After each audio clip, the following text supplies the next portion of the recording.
So what did you see in the Sikha? Lech, Lecha. Go into your Etzem and Neshama. Yes, and Keep growing. And going down is part of going up. What a comforting thought as we go down. I'm talking about the elections.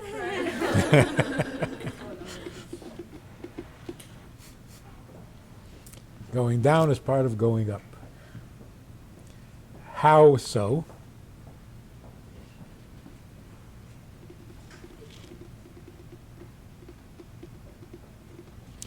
You have to go down before you can go up. That's not what he's saying. He's not saying you can't go up if you don't go down. Right? Then it wouldn't be the most difficult sikha in Likutei Sichos. What is he saying?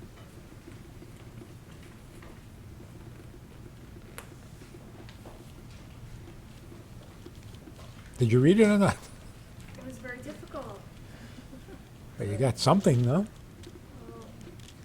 Some idea?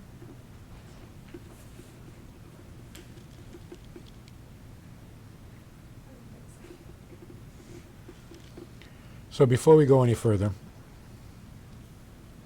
the feed. It's hard to understand how you can go up without going down. It seems like you could only go up if you go down. How so? Every time there's a big up, it always comes after a big down. That's because there's no further down to go.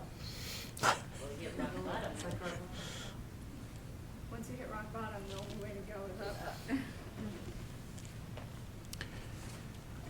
The Frierdiker Rebbe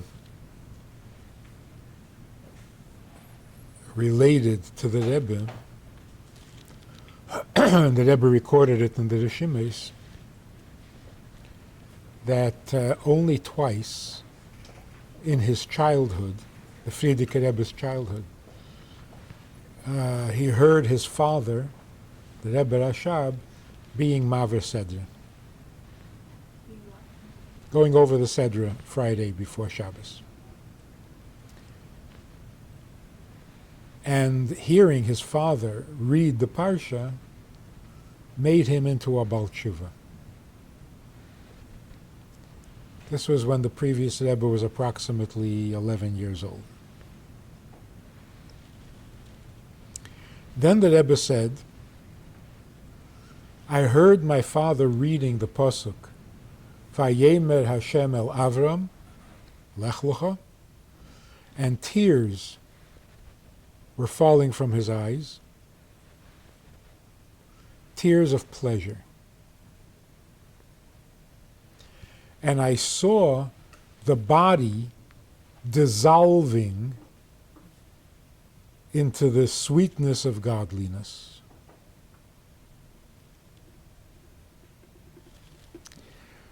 The Rebbe Rashab was reading the Pasuk Vayemer Hashem el Avram Lech Lecha, and it was so pleasant, it was so wonderful that he couldn't contain the pleasure, and it came out in tears.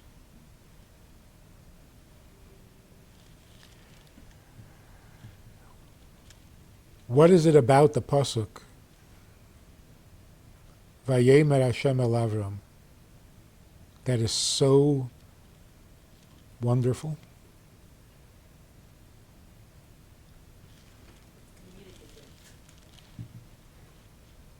It's revelation.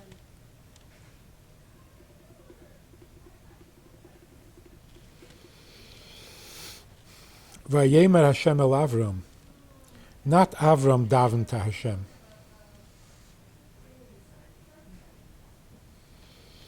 And Vayemer Hashem el Avram, not in response to Avraham davening to Hashem. So when you read in Bereshis Bora Elikim es hashamayim ve'es ha'oretz, it's already shockingly positive. The Eibishter, on his own initiative, wants to create us, But that's rather general and universal and not particularly personal. But then when the same thing happens with Avram, it's like the Eibishter just created a relationship with Avram on his own initiative. As if to say that the Eibishter wants Avram more than Avram wants the Eibishter.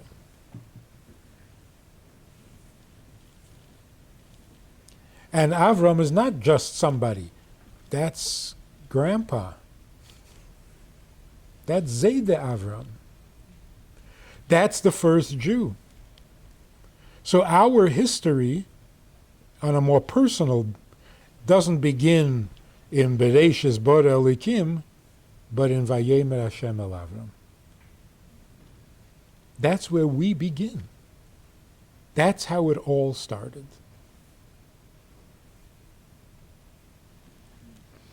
So when the Rebbe was reading those words, he couldn't contain the pleasure of the Eibishter coming to Avram,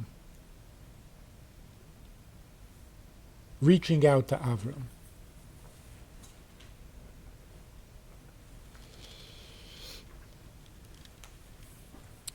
In Hayom Yom, the Rebbe says that the Parsha Bereshis is a good, positive Parsha, except that at the end it mentions how corrupt people became and that the Eibishter was a little disappointed, to put it mildly.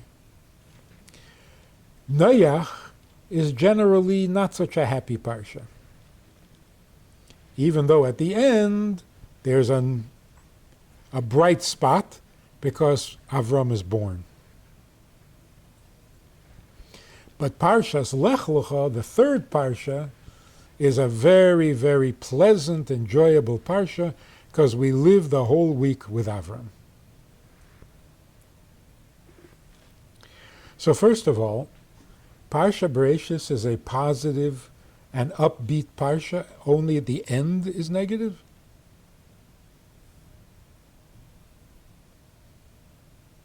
Isn't Parsha Bereshis all about the big sin from which we are still suffering? And the curses that followed from which we are still suffering? So how can you say that the Parsha is a very upbeat Parsha, only the end is a little negative?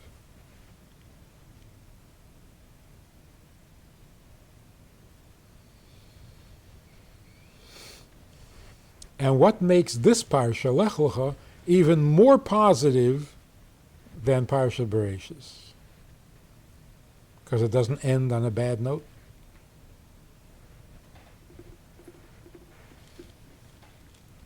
So first of all, we see that the whole story of the Eitz Hadas was not such a terrible disaster.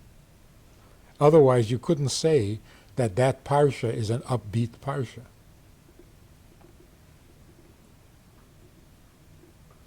But how could it not be negative if Adam and Chava sinned and got into trouble? There was a Yerida. So we don't really understand it till we come to Parsha Lech Lecha. So what do we see in Parshas Lech Lecha? That going down, a Yerida, is really bepnimis an aliyah. Not that one comes after the other. After the fall comes the rise. Like after a fire you get rich. You don't get rich from the fire. After the fire you get rich. But Lech Lecha is saying not that after you go down you go up, but that the going down is really going up.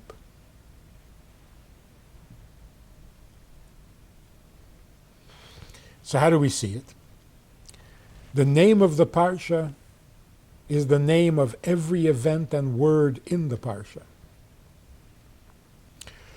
So when you read about Avraham going down to Egypt, This is Lech Lecha. Lech Lecha means go to your complete and finished highest level. Go to your fulfillment. Lech Lecha. Go to your fulfillment of your purpose and your shlichus on earth. Going down to Mitzrayim was part of his going to his perfection. Lech Lecha. Because it is the name of the entire Parsha, not just the first words of the Parsha. So everything in the Parsha, you have to understand it in the light of its name.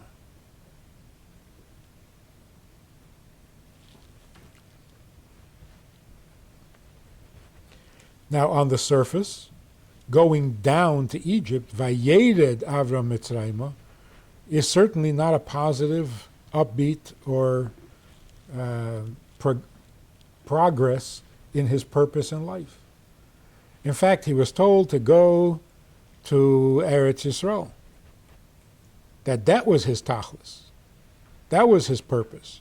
And when he gets there, he can't stay there. He has to go down to Mitzrayim instead. That doesn't sound like a positive development. Doesn't sound like he's going towards his goal. It sounds like he was distracted from his goal. Derailed. Change of plan. In fact, it's one of the 10 tests that Avraham was tested with, that Eibishter tells him to go to Mitzrayim, to go to Israel, to Canaan, and he gets there, and there's nothing for him to do there. He has to leave. He didn't question. Not only that, when he got there, and Mr. Jew just arrived in the country, and all of a sudden there's a hunger. So did this help Avraham spread godliness, or did this kind of set things back a little bit because people were saying, look what His holiness brings? So it wasn't just a personal thing that he had to pack up his bags again and go to Mitzrayim. It didn't seem to serve his purpose and the reason that he lived for, to spread godliness to the world. So it seems like a definite yerida, not only physically but spiritually. And then Sarah being abducted and taken away to Paris, is that a positive thing?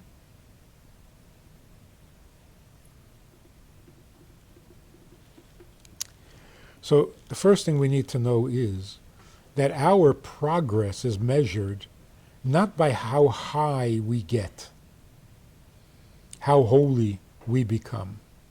That's not progress.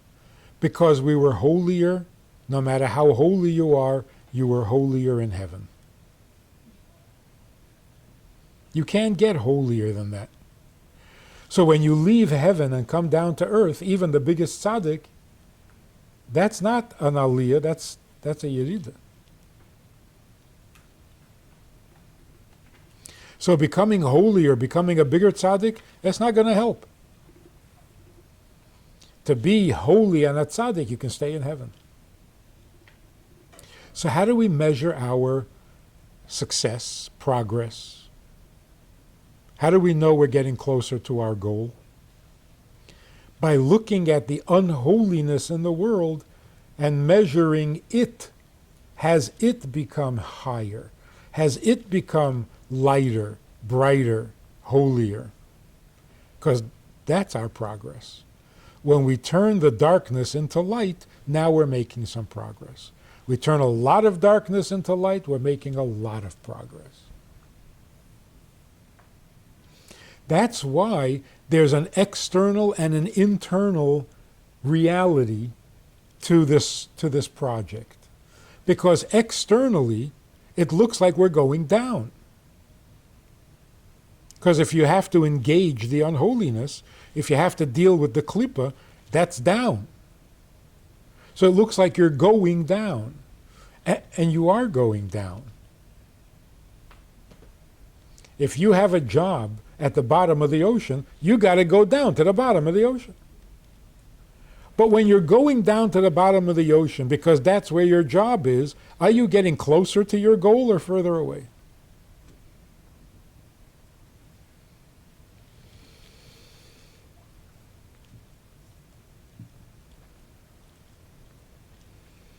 So when Avraham goes down to Mitzrayim, is he getting closer to his goal? Is he fulfilling his purpose? His purpose is to spread godliness where there isn't any. So he's going to a place where there's no godliness. Is that good news or bad news? So if you're really thinking about his goal, his purpose, his tachlis, then yes, he's moving ahead. If you're looking at him as an individual, then he's going down. Because personally, he would be better off in Eretz HaKodesh than in Egypt.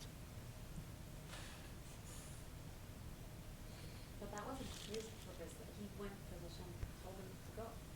But he understood what Hashem wanted him to go to.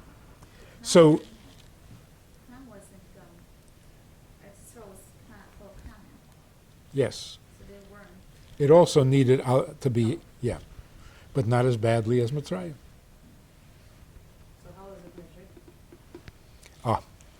So it's a question of what are you looking at? Are you looking at the individual and what's best for him, or are you looking at the purpose for which his neshama came down into this world, and the purpose that God needs him to accomplish? If you're looking at the person, it's a yerida. And that's why it's to his credit. But if you're looking at the tachlis and the purpose, then going to where your job is waiting is not going down, that's going up. So where do we see it? He comes down to Mitzrayim and comes up out of Mitzrayim with a great wealth. What happened? Mitzrayim gave him wealth. Pare. In other words, he came there representing godliness to an ungodly people, and the ungodly people were so appreciative that they made him rich. They gave him their precious metals, or they gave him, in a spiritual sense, they gave him their love and fear and emunah. In other words, they moved to where he was. They received some godliness. They got it. And particularly, the godliness of Sarah being taken to the palace. Egypt learned that you don't touch a Jewish woman. That made them infinitely better than they were the day before. On the bigger picture, whatever happened to the Avos was really a miniature example of what was going to happen to the children on a national scale, on a collective scale. Avraham goes down to Mitzrayim, he comes out with wealth. The Yidden later go down to Mitzrayim, and they come out with a great wealth. Physically, materially, and spiritually.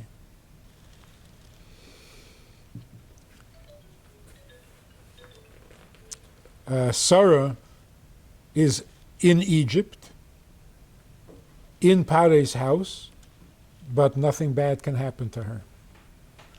Later, her children come down to Mitzrayim, to Pare's land, and none of them were ever harmed. Simply, without miracles and mystical, when Pare realized that every time he thought of getting closer to Sarah, he was struck with a disease, word got out. So that even a generation later, or 2 generations later, Egypt knew, don't start with them.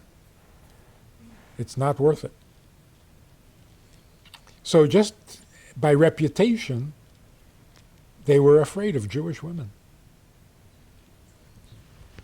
But more spiritually, the morality of Egypt was, we don't commit adultery, we just make widows. Is that what Avram said? We make widows, and then it's not adultery anymore. That improved as a result of Sarah being there and a result of Avraham being there. So they actually accomplished a great deal by their little visit.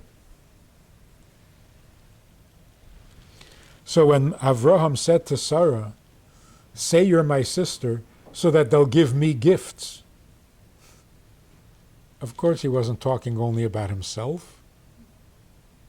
He was talking about his grandchildren. If we start the process, then when our children, grandchildren will get here, it will happen for them.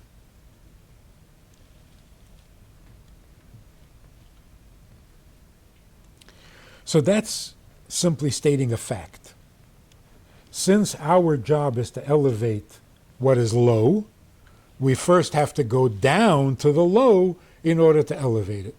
So it's not that after the low, after the bad news will come good news. The bad news is the job. It only looks bad because if you're looking at the individual, for the individual it's a descent.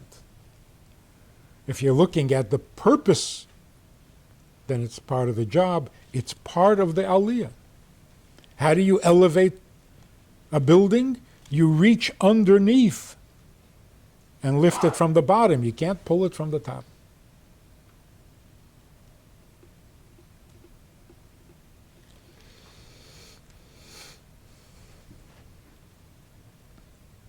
So that's a fact. Now what's the explanation? How is it that going down is a necessary part of going up? So when we explain it concerning Avraham and Sarah, well, they were tzaddikim. So of course, when they went down, it was all l'shem shamayim. They were doing what the Eibishter wanted. They didn't have any doubts. But when people like us, who really sin, that's not going down. That's really going up.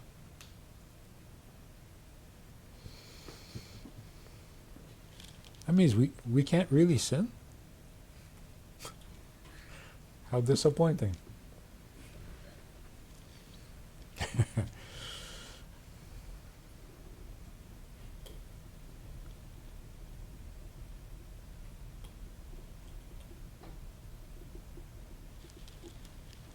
I'm missing a piece over here. I don't remember what it is. So the Rebbe explains it like this. Every sin is down in the negative and non-productive, anti-productive sense. You accomplish nothing by this sin. That's why it's a sin. Because it doesn't do any good. But the consequences of the sin,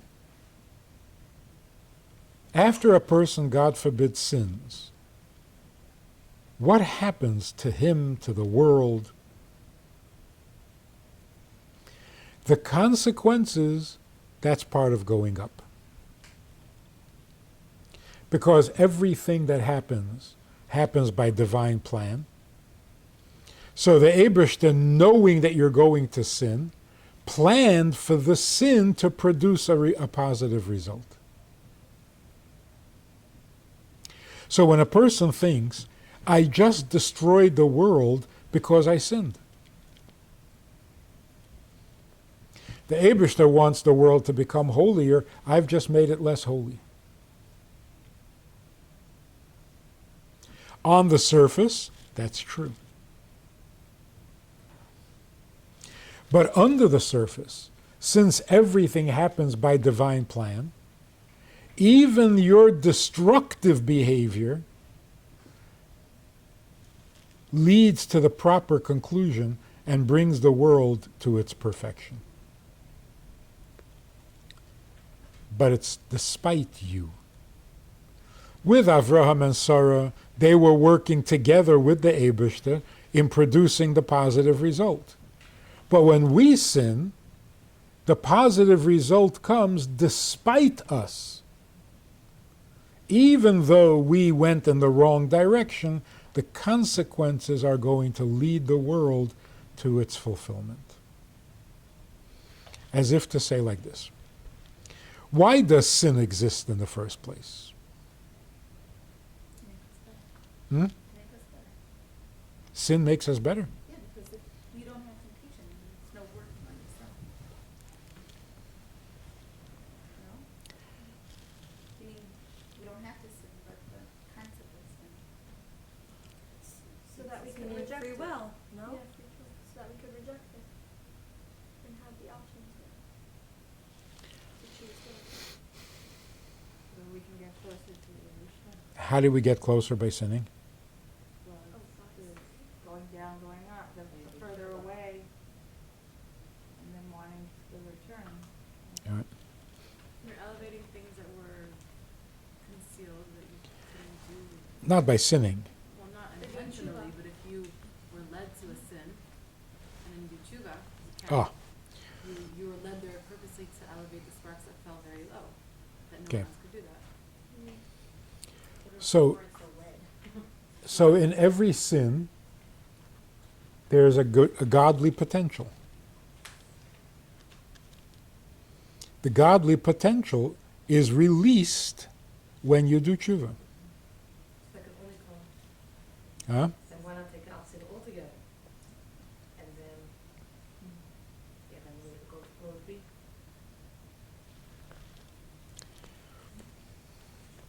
So that gets us into a whole nother subject of the of Shviras HaKelim. Why is godliness contained within ungodliness?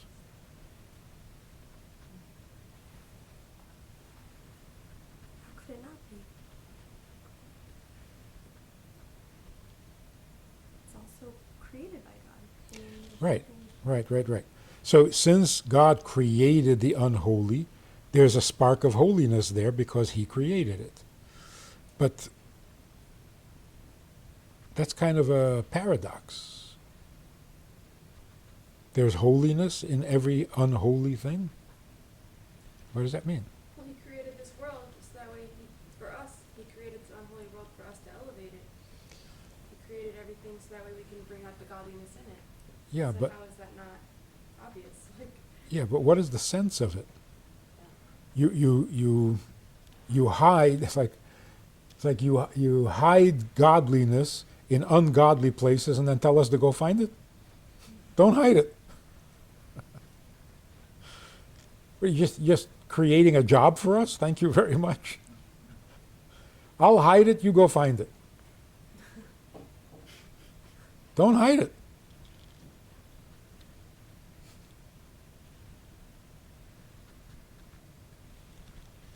Remember how emotional the Rebbe got at one Fabringen. He was talking about the kid who was hiding and nobody came to find him, and how he was crying about it. And the Baal Shem Tov said that the Eibishter is hiding, and it's not that he doesn't want to be found. He wants to be found. So it's our job to seek, to search for him and to find him. And then the Rebbe got very emotional. He started crying, and he said, "It's enough already. We searched on Sunday and we searched on Monday. How long can you keep searching? So what is this point? Godliness is hiding in ungodliness, and we have to go find it. What is that? So the explanation, which we're not going to get into right now, the explanation is that in order to reveal the highest aspects of godliness, they have to be concealed at first so that they don't overwhelm the world. So the higher the godly spark, the more hidden it has to be to prevent it from turning the earth into heaven. So the highest of all sparks are hidden in the unholiest of places, which is sins.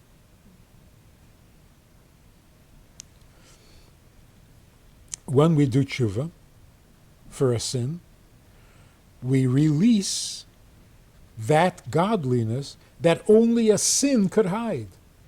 You know, Words, we have to sin. Like, No, because if you can't have it show, Mama? you can't say I'll sin and then I'll do tshuva. But not intentionally. No, not intentionally, but not obviously in intentionally. order, somebody has to sin in order to. Right. Like when you buy. yeah. Any volunteers? Somebody's got to do it. It's a nasty job, but yeah. Well, obviously not as an excuse to say, oh, let's sin. So what's it? So think about it like this. You have a little flashlight, and it's disturbing you because you're trying to sleep. So you throw a blanket on it, it's dark in the room. But what if it was a very intense light? You throw a blanket on it, and it's still light in the room. You throw 2 blankets on it, and it's still light in the room because this is such a bright light. So what do you do to hide it? You got to cover it with a lead. Yeah? In other words, the only way to hide it is in a sin. Nothing else will hide it. So that's why the greatest godliness is in the most unholy of places.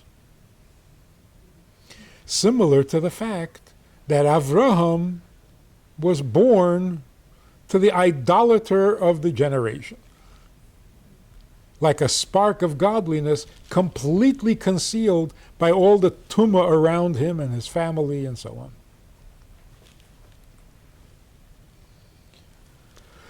So it says that the world was in darkness, and then Bo Avraham hischil lahoir. When Avraham was born, Avraham came on the scene, it started to get lighter. Why didn't it just explode with light? Because nobody noticed. Terach was going to have a holy child, a godly child. Terach is a idol maker. So nobody noticed this little boy born. It dawned on the world gradually, like sun up. It doesn't just come up full strength at one moment. Slowly, right?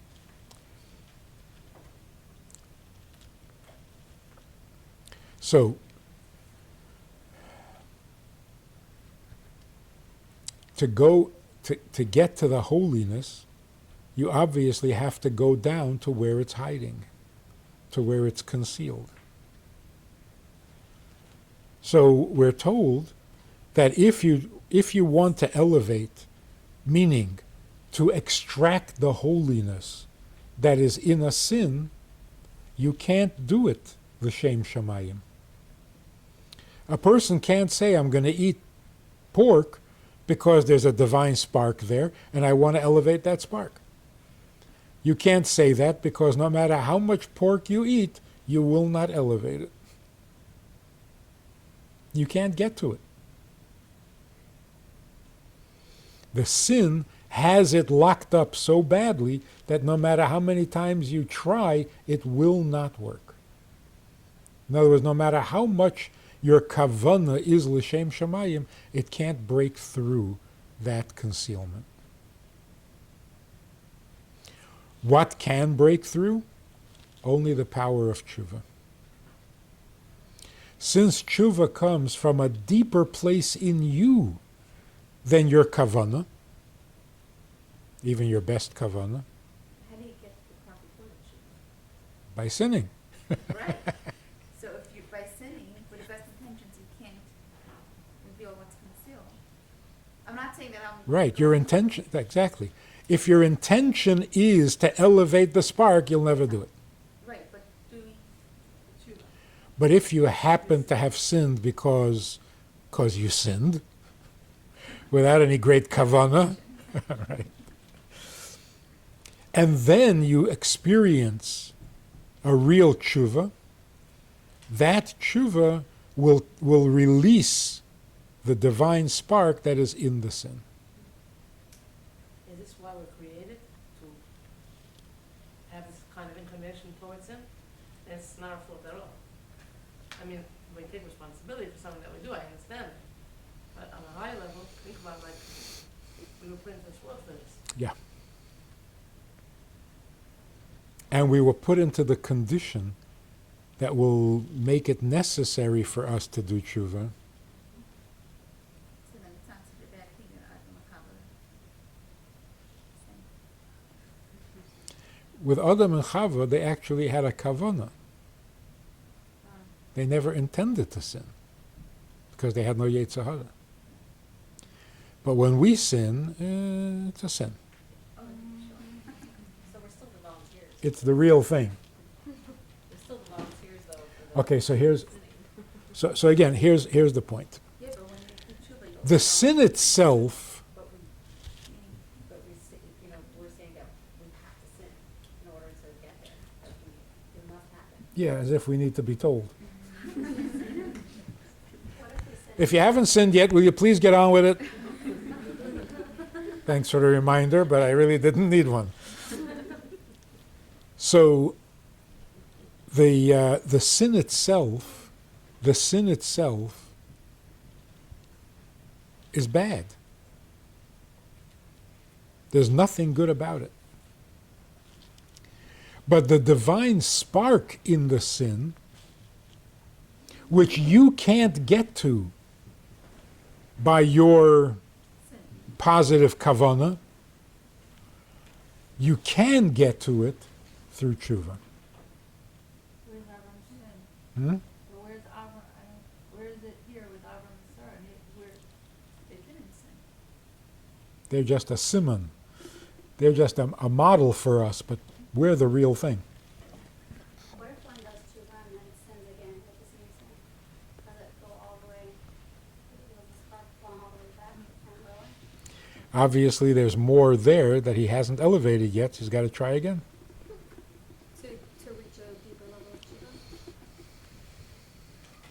So this is what it means, that although the sin is a yerida, without a doubt, and it is not going to come up, it's going to remain a sin, and it will never become good. It has to stop existing. Ruach hatuma avir min haaretz, it's got to go. But the consequence, meaning the divine potential in the sin, that's all part of God's plan. So basically what you were saying about Avram and Sarah, the same thing, the difference between the external and the internal. Yes. Yeah. So when the world sins, let's say not, let's say Jewish people, the world sins, I mean, that benefits us, like then, not like. Since When it's the world gets to such a low. yes, since it's going to lead to tshuva, the tshuva will make the consequences of the sin into a mitzvah. But the sin itself is going to have to Well, be. how about Jewish people that do tshuva? The world is very low. Hmm? I mean, Baruch they're Hashem, not doing, no, they're not doing tshuva on this. Baruch Hashem, there's a lot to do tshuva for. No, but those people are not doing, not the They will. Jewish people, right? They will. But where do we see up until this point? Esav will do tshuva. Shmuel will do tshuva. From their own will, or just by seeing Hashem? Meaning, when it's revealed, it's like you can't do anything but tshuva at that point. There's nowhere to run. I'm not particular. I don't care how they do it as long as they just do it already. No, but they, I mean, it's, Now, sometimes the tshuva that releases the divine potential in the Aveda, which is a very powerful godliness, is to your credit. You did the tshuva, so you get the credit. So if the sin that you committed now becomes a mitzvah, it becomes your mitzvah. Or at some times, the tshuva is not that great that you get credit for it. So the sin will become a mitzvah, but not so much your mitzvah. It's part of the process, but you don't get that much credit for it because it wasn't the tshuva out of ahava or tshuva, the highest level of tshuva.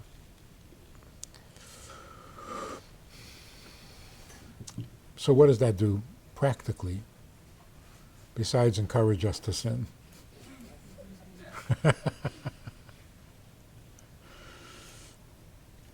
It's the opposite. Well, the sinner and the person that does the tshuva don't have to be related. Don't. It's not like I sin, I do tshuva. It's unrelated. Like, a sin was committed on the world, and then somebody betters themselves in a different field. Like, does it have to be related? No, that has some positive effect on the world, but we're talking about changing a sin into a mitzvah. That only happens through your tshuva over your sin. Yeah. So the thing is like this. If we know that the sin is so bad that you cannot fix it, the sin has got to stop. It's got to stop existing. It's got to be removed from the earth. It's that bad. And yet, in that, there is such a high divine spark that only tshuva can get to it. That does two things to your relationship with the Eibishter and to your feelings about yourself. On the one hand, because the sin is completely unfixable, your regret is much deeper than you thought. When you realize how useless the sin is, that even tshuva can't fix it, then the regret for having committed the sin is much deeper and more total. It's a total regret. Because people always think, okay, I did the sin, but there's a little goodness in it.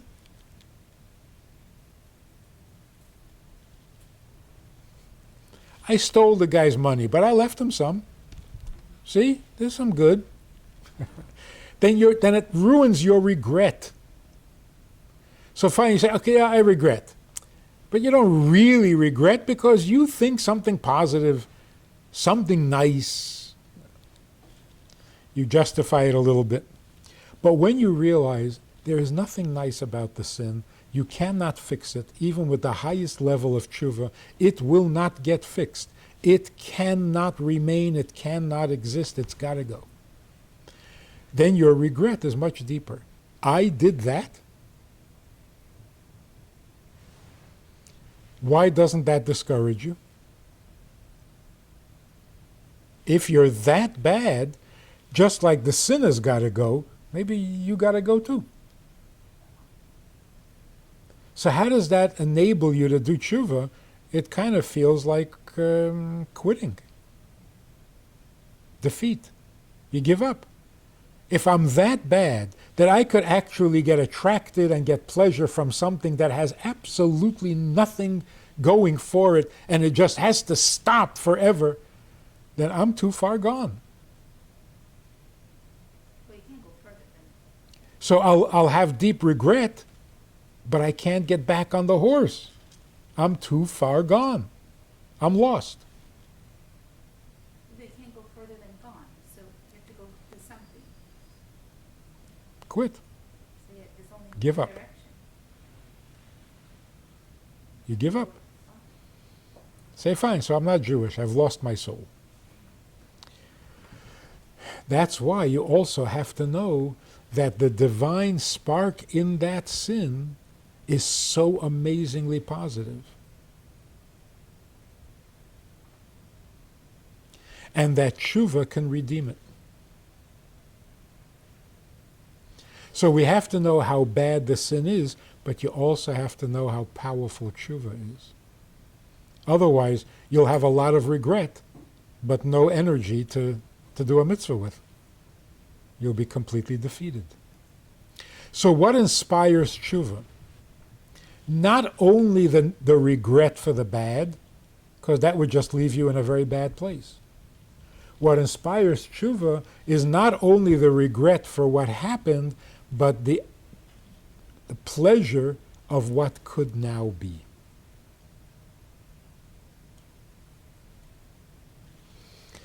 And the pleasure that you're experiencing of what could be destroys the evil more than the regret. That's called tshuva me'ahava. Tshuva me'yira means my regret is really intense. I hate what I did. That's not as powerful as the pleasure that you get from the holiness in the mitzvah. When let's imagine the Aveda is like a little demon, and he got you to do the sin, and now he's very proud of himself, and then you regret. Say, I hate this. I hate you. Okay, that pretty much deflates the little demon. But imagine if this little demon now sees you getting so excited about the godliness that it is hiding. That destroys it more. But when a person's at that level, they don't really see the godliness. Part of tshuva is seeing what you could be, not only what you should not have been. How do you get Ah. that level? See, that's the paradox. That when you go down to that low place, you happen to be in the same place with the highest godliness, That should be the chizuk for that. which is why you went there in the first place according to God's plan. So it is revealed to you. At that point, you're not defined because you're so low. It's just there. It's part of the tshuva impulse or tshuva experience. Not only I am so far away, but I want to go back home. So it's got to have both sides to it.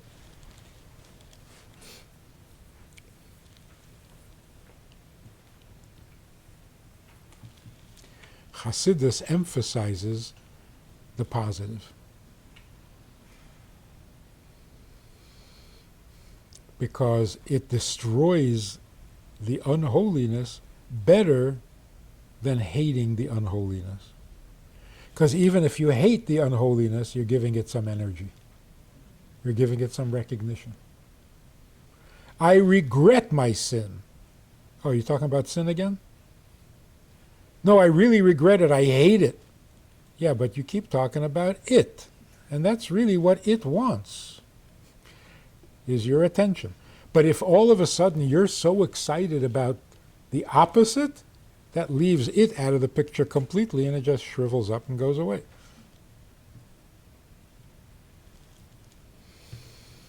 So now it seems like so appropriate that when the Rebbe Rashab was reading Vayemer Hashem el Avram Lech Lecha, he was crying tears of pleasure.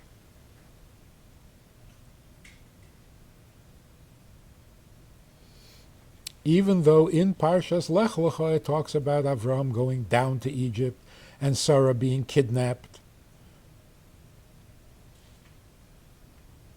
That didn't dampen his pleasure. On the contrary. Where do you get the real pleasure of godliness? When you see the godliness in the most ungodly place.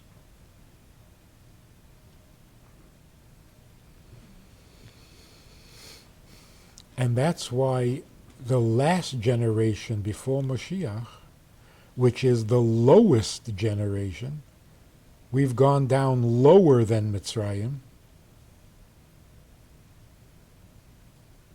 Mitzrayim at least worshipped sheep. They worshipped something. We're not even willing to do that. It's me and that's it. Everybody worship me. I'm not worshiping anything. So we have gone down much lower than any previous generation. Gemara says that Mashiach will come to a generation that is completely undeserving. Or a generation that is completely deserving. And people get confused about this. So what should we do? If undeserving is really deserving. According to what you said to me. What kind? It's not about undeserving, the only. What kind of generation should we be? Well, deserving ones didn't. It's not working, right? We tried to be deserving. It's not working. So Or be deserving through undeserving. somebody actually said to the Rebbe, maybe we should try, give it up, let everybody go down in their Yiddishkeit, and we'll be a generation that is completely undeserving, and Mashiach will come. You know what the Rebbe said? I don't think the Satmar Rebbe will agree. Huh? And if not everybody agrees, it's not going to work. So if you can convince the Satmar Rebbe, it's not going to happen. So we have only one choice. We got to. But the truth is, it's not either or. The generation before Mashiach will be the least deserving and the most deserving. Because we will be the lowest generation in a place that it's hard to imagine, because we're told that in Mitzrayim we reached the lowest level possible. You couldn't go down any further. Well, we discovered new ways of going down. So we are, on the one hand, the least deserving generation, the furthest from where we should be, in contact with the lowest unholiness of the world. And right there is the greatest holiness, which can be achieved only through tshuva. So it's amazing how it turns out that this generation, after the Holocaust, everybody kind of got dropped out of Yiddishkeit, and everything got disrupted, and the yeshivas were broken, and the tradition was interrupted, and parents didn't have time to teach their children. So this generation needs to do tshuva. It's amazing how that works out.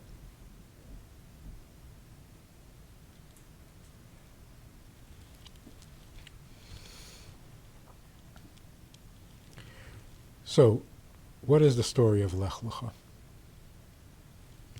The words themselves, Lech Lecha, is a paradox. Lech means to go away. Lecha means to be yourself.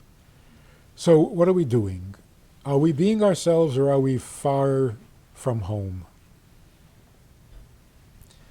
The answer is yes. It's Lech Lecha. We are going down because there is the highest place.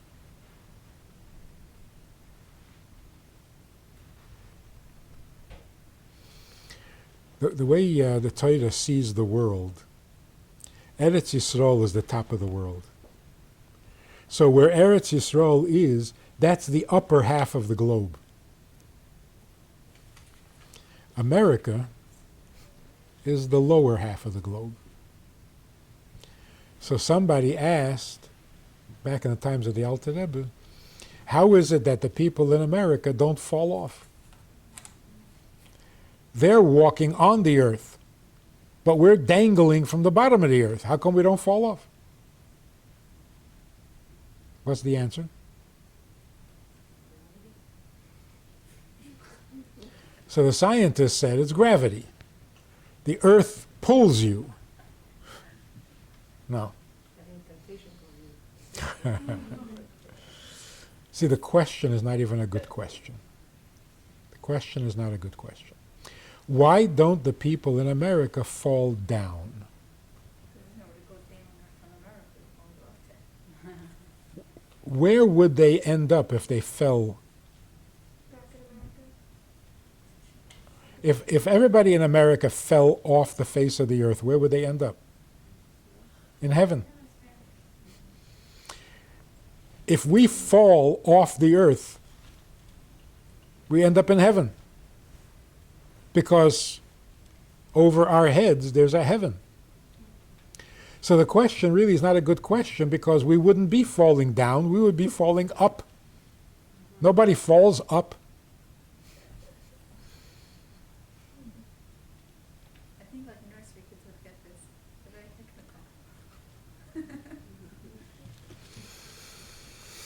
technical. In other words, being down also leads up. Being at the bottom of the globe, you still have a heaven above you.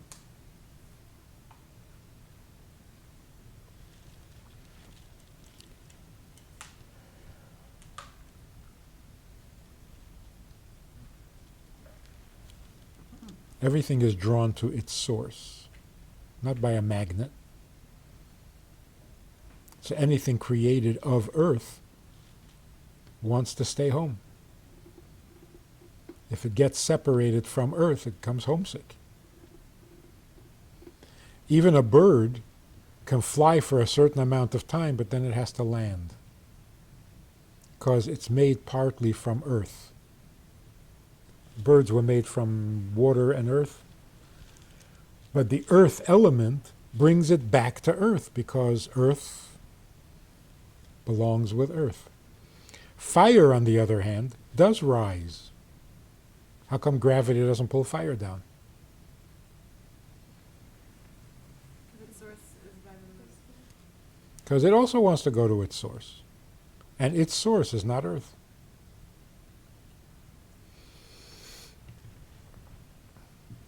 I guess the same is true with the neshama.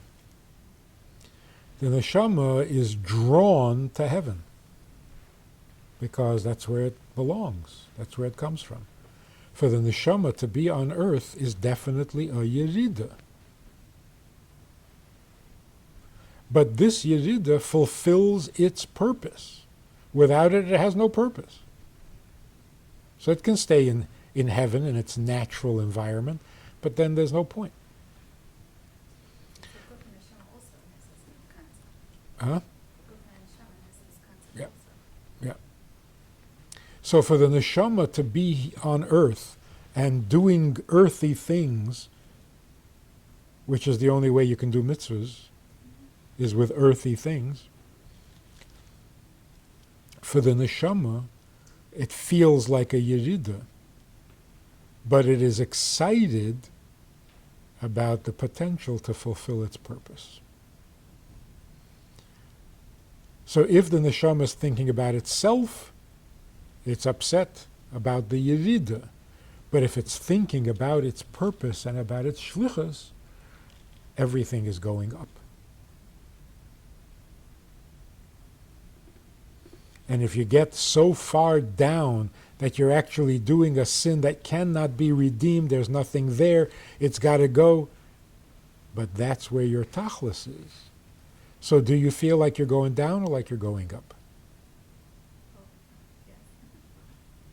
So are you feeling like Lech or are you feeling like Lecha?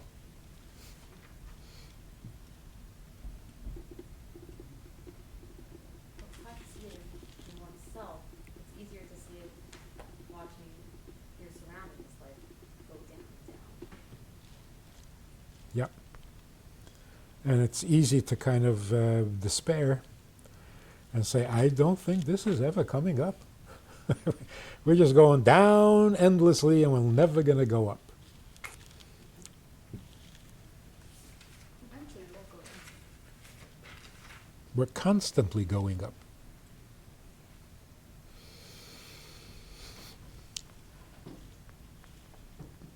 So we say that Lech Lecha me'artzecha is the first nisayon, the first test.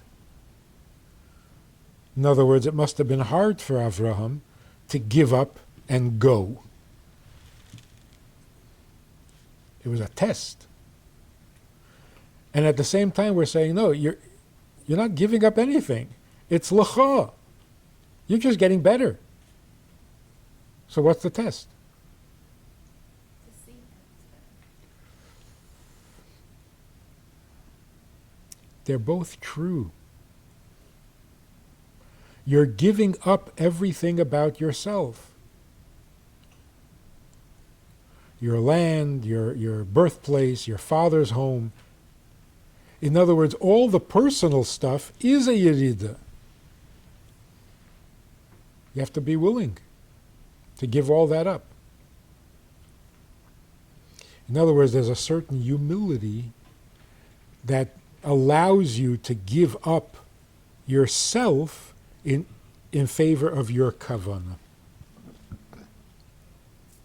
So when the Eibishter says, give up your life, but that will fulfill the purpose for which you were sent, would you rather fulfill the purpose or would you rather maintain yourself? It's a test. And it's more of a test for a tzaddik than for a non-tzaddik. If I could fulfill my purpose or maintain my life, I'm not so proud of my life. Give me the purpose. No big nisayon here. But if my life happened to be perfect because I was a tzaddik like Avraham Avinu, give it up? Why? To fulfill a purpose? I'm doing pretty good like this. So for the neshama to give up heaven and go down to fulfill its shlichus is a great humility. And the neshama is a humble creature.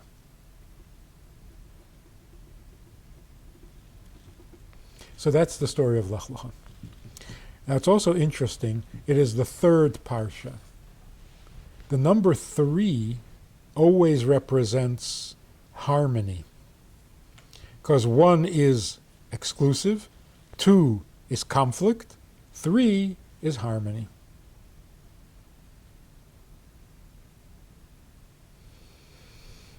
The harmony of going down and going up at the same time.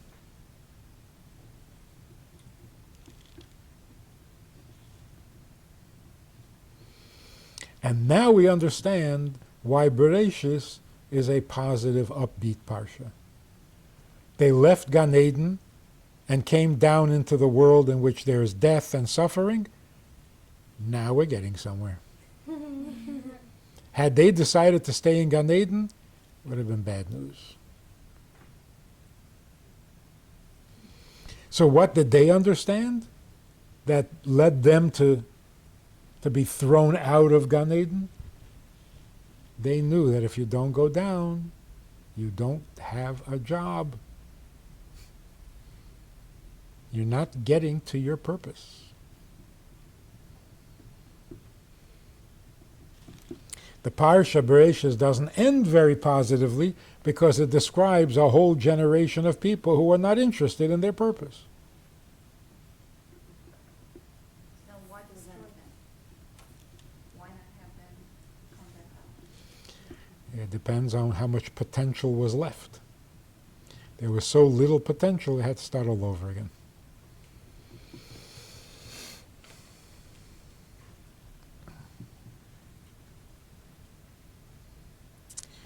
In Noach, it's a pretty depressing parsha, except at the end, Avraham is born, and he is looking for his purpose. Okay, we're back. We're back in business. I have a question. Does shame open the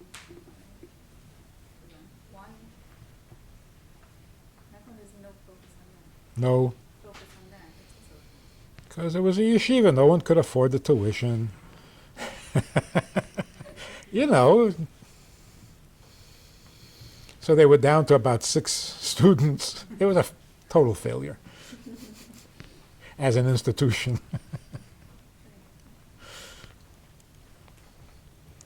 And they wanted only the best Talmidim. They wouldn't take anybody who was less than a tzaddik. Same, nothing's changed. What did they learn there? And what did they learn? It's a good question. It's a good question. What did they learn?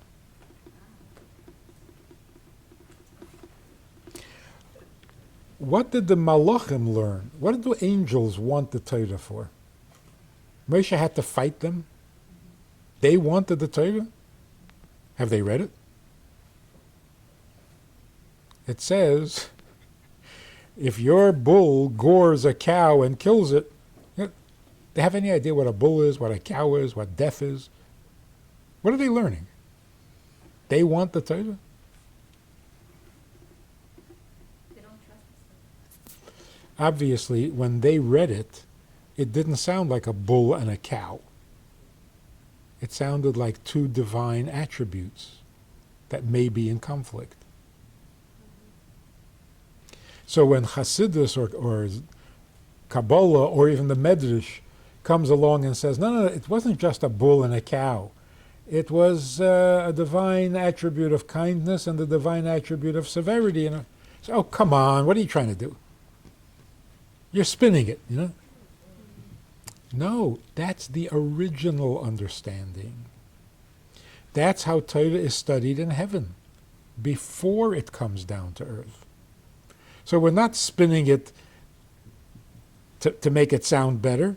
We're going back to the original understanding, the way an angel understands it.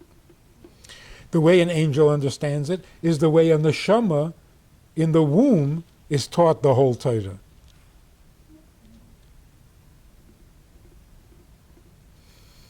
I was talking to this yeshiva guy, and I asked, have you learned any Hasidus?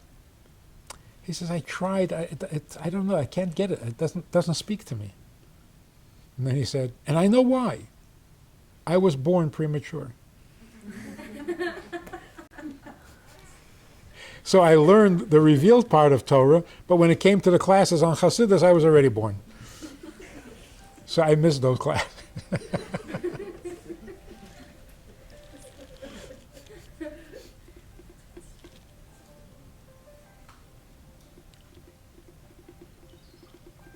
How does a soul in a womb learn Torah? Cows and bulls? Milchik and Fleshik? What are they learning there? Obviously, they understand it. So it's not that he didn't get to the Hasidus part. Everything was Hasidus with him, because in the womb, that's all that makes sense. Godliness. Not milchike spoons and fleshike spoons.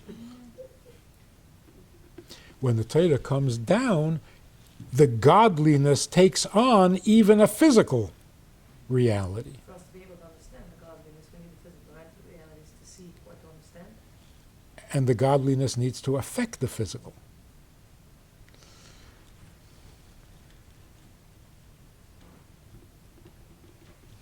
So if somebody were to ask you, what did you learn? You say, well, we talked about Lech Lecha, which means go to your essence. And the person you're talking to had never learned Chassidus, and he's going to say, oh, stop with this. Lech Lecha doesn't mean your essence. It means go to your natural place, that where you belong, which is Israel. What are you doing with this reinterpretation and twisting the Torah to means, not twisting. That's what it meant to begin with. Then we got a little distracted with all the physical stuff. Now we're finding out what the original meaning was. And that's true with all the Medrash and the Zohar, where it reads mystical meaning into simple statements.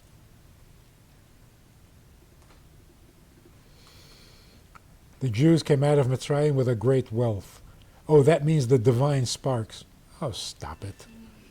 It means gold and silver and cattle.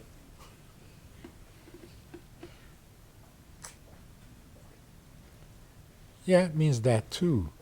But originally, it meant divine sparks. So it's not a new interpretation, it's the original. So what did they learn in the yeshiva of Shem and Aver? About Milchik spoons? I don't think so. About Matan Uh-huh. Torah and also Friday. Yeah, so generally we say they knew through Nevuah what mitzvahs are going to be given, and so they studied it. But what does it mean studies? I'm saying it's theoretical. I'm understanding it as a theoretical concept. Well, what do we do in yeshiva? Well, we have a text. That's the main part of the study. No, the study is, so yes, you're not allowed to carry on Shabbos. But how far? What if you're under some, what if you have an Erev? What if you, there's a lot to discuss. Those are tangible. Yeah, There's no Torah, it's not. yes. So that's why some people say that that's what they were doing. They were learning Gemara the way we learn Gemara. Only they were doing it out of prophecy in advance. And we were given it in writing. But I think it's more likely that they were learning the spiritual part of it. And that's why you're not going to find tefillin, physical tefillin, in Mitzrayim. Even though Shevet Levi was sitting and studying, they didn't have physical tefillin. They were learning about the spiritual meaning of tefillin.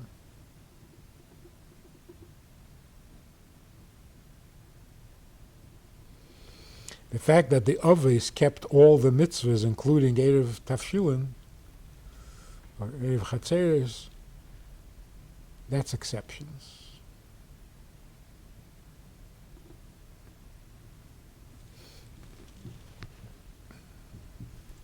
But even then, Yaakov kept the mitzvah of tefillin by stripping the bark off a twig that made like it made it look like the tefillin, black, white, black, white, black, white. But he didn't actually have tefillin. You're not going to find Yaakov's tefillin.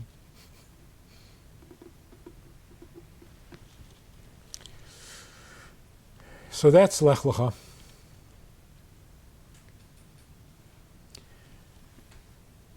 Bereshis is good, positive, chesed. Noach is gvura. Lech Lecha, both. Go down, go up, it's the same thing.